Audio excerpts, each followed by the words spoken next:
Joining us now on the Rich Eisen Show is, in fact, the head coach of the Atlanta Falcons. Newark, New Jersey is in the house.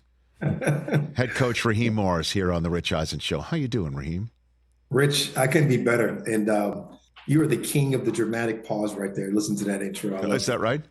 The king. You know what? I know about the pauses and drama. You put it all together.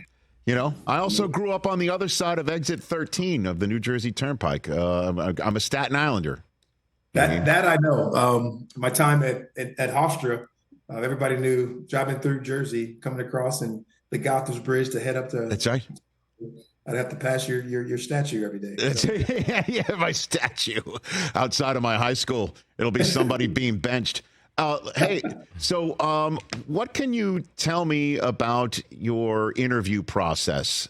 And when did you know you got the gig in Atlanta? You know, Richard, it was a great process. I talked about this before. The process has done so much changing throughout the process and how we've gone about it and trying to make it better, to make it more fair, to make it equal and all the stuff like that. So, you know, right away, when you're done, they set the date where you can have your first Zooms, and those Zooms pretty much get lined up back to back to back. I was fortunate enough to have 5 of them, and obviously one being the Atlanta Falcons. You know, after you go through the Zoom process, they are able to schedule some in-persons, and you could fly in at the scheduled dates, and you try to make it. For me, it was let's take an East Coast trip and finish back on the West Coast and finish the process of your interview. When you talk about the in-persons, I was able to do 4 of those, I believe, or get invited to 4. And I made it to 3 of them before I got back home and was going to be on my way to my last one. I got the call from Mr. Blank and stopped the whole process and was able to, in my time and end up in Atlanta, and was really well done by all teams, I thought. And I think it was a really fair process of what we went through as far as from a Zoom standpoint and an in-person standpoint with all the teams that I was able to sit down and talk to. If I could go back in time and tell that defensive backs coach at Hofstra that one day you would beat out Bill Belichick for a head coaching job, what would you have said back then? You know, I didn't really look at it as beating out Bill Belichick. You know, I know that's been, you know, popular to talk about and popular documented, but I think it was more of you put your best foot forward and present your best self for whatever the opportunity was. And I thought the mesh between myself and Atlanta really worked together, and it was really a time for me to come back to a place that I had spent some time at and had some success at, and then wanted to get back and have to get the job finished. And I don't look at it as beating out, you know, one of the greatest coaches. I got too much regard and respect for the people that work in this profession, especially the stuff that Bill Belichick has done. So, last one for you on the process as well, Raheem Morris here on the Rich Eisen Show. How did it hit you? I don't know if you're aware of it or people made you aware of it, of so many players from the Rams organization and others that you have touched in your time as being an assistant in the league, that everyone was, for the lack of a better phrase, caping for you, saying you deserved it, that you were the best that they had played for. How did that hit you when so many were saying you deserved this opportunity that you did get?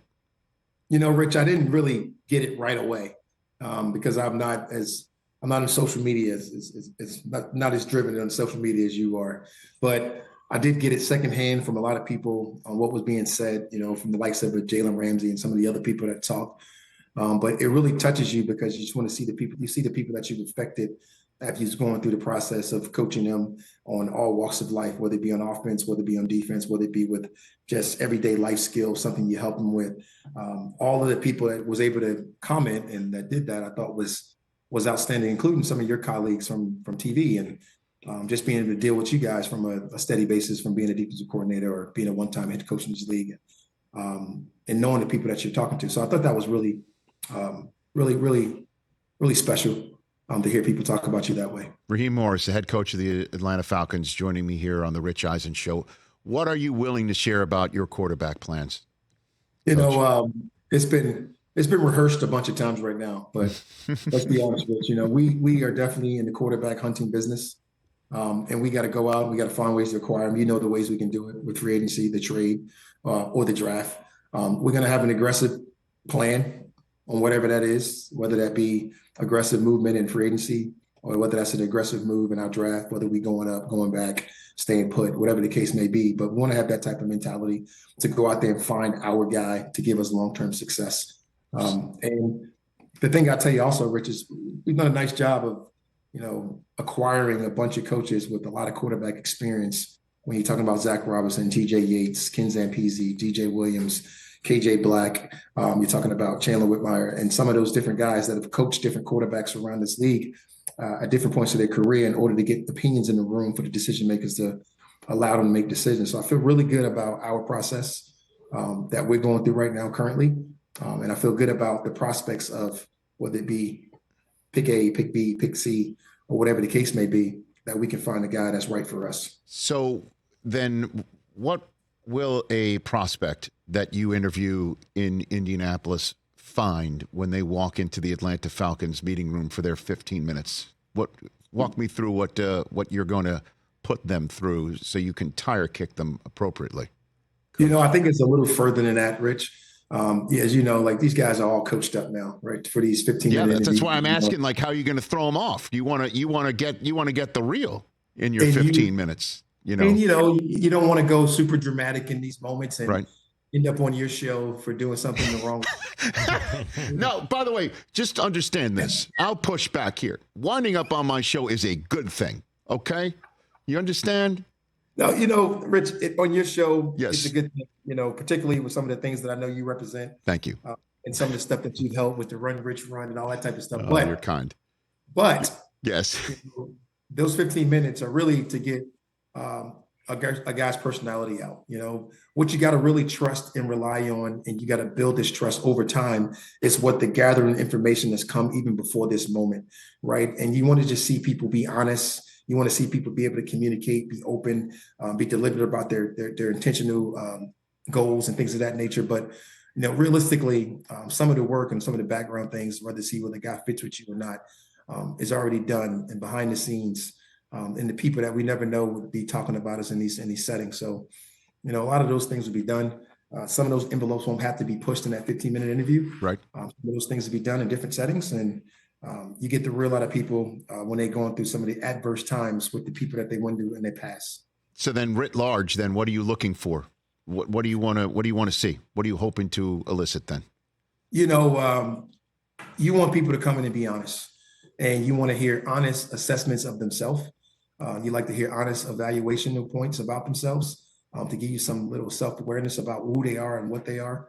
And when they come in, they can do those things. Those are the things that mostly impress you because you have your opinions. And if people are able to sit there in front of you and really tell you how they've gotten better over the years, some of the things they feel they can get better at, some of the ways and the tools they've used in order to get better. Mm-hmm. I think those are the things that make people what you're looking for really attractive. We're in a people's business.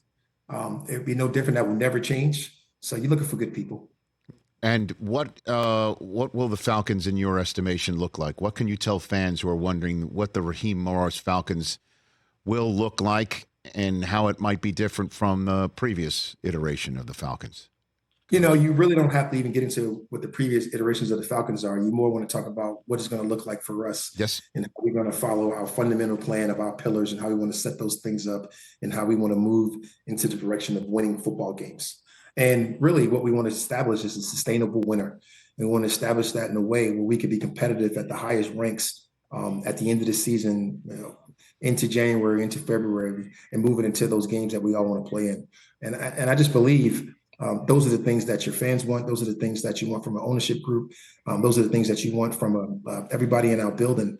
And I think surrounding ourselves with the right people, we can put ourselves in play to do those things right now, right away. And I don't think that has to be a secret or something that we hide from.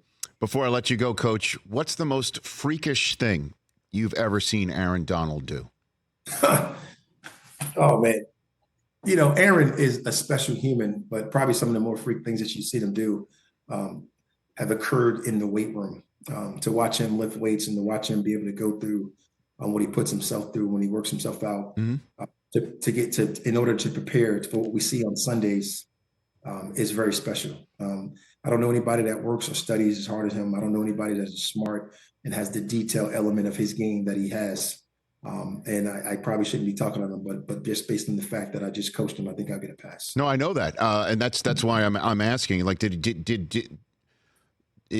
you ever have to re-rack of something on film to actually believe what you thought you just saw, or something like that with him?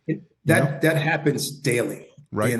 When you just it's almost a point where it becomes you just ignore it, and you almost write it off when he's doing those things live and in person, and it's in practice, it's in the games.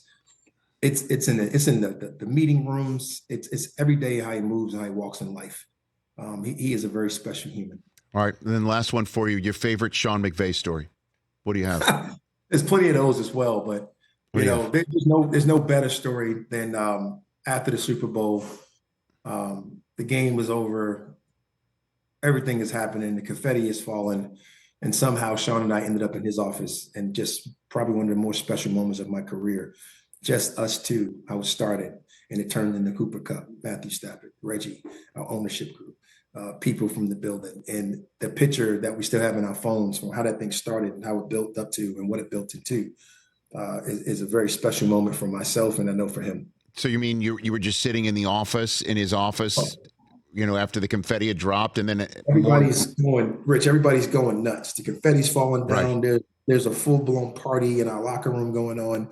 And everybody's out having a blast. And at the end of the day, it was two people sitting with each other that turned into our own little party in Sean's office, so to speak. That's awesome. May you have one of those of your own, sir, in your own head coaching office in short order. Good luck. Thank you, Rich. I appreciate it. I appreciate you joining me here, and I'll see you in Indianapolis, if not after. Thanks for the call. Appreciate it. See you soon. You bet. That's the HC of the ATL, Raheem Morris, fresh off of a podium himself there in Indianapolis. Catch the Rich Eisen Show every single day on the Roku channel, 12 to 3 Eastern, for free.